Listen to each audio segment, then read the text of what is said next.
Yan, grabe. Totoo nga ba ang duda nila kay Viancy? So, ano nga ba po ito? So, dapat nga ba nating malaman or hayaan na muna natin? So, hello po Team Edsy. I hope nasa mabuti po kayong kalagayan. At marami pong salamat sa lahat na nag-subscribe sa aking channel. Naway pagpalain po kayo. Naway patuloy po nating suportahan si Kuya Val, Kalingap Rab at ang buong team. Huwag po natin skip ang kanilang ads para sa ganun nga po ay marami pa po silang matulungan. And syempre, suportahan po natin si Ate Edna Vlogs, Kalingap Edu. So, kung ating babaybayin,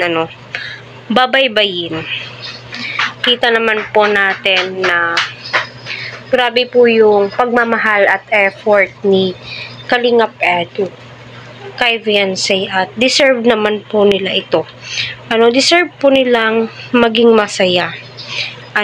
Kasi alam naman po natin na bago po yan isa lang sa love team, andun pa po sila sa nahihiya sila sa isa't isa.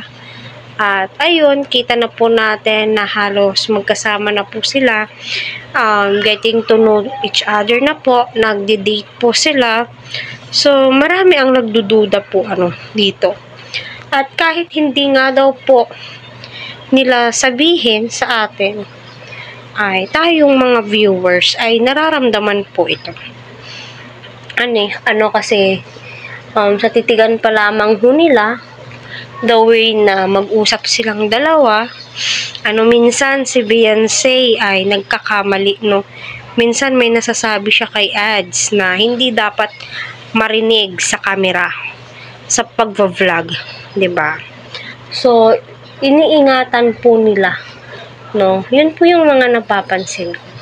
Alam nyo naman po, tayong mga viewers, malawak yung pag-unawa, syempre, gets na natin yun, diba?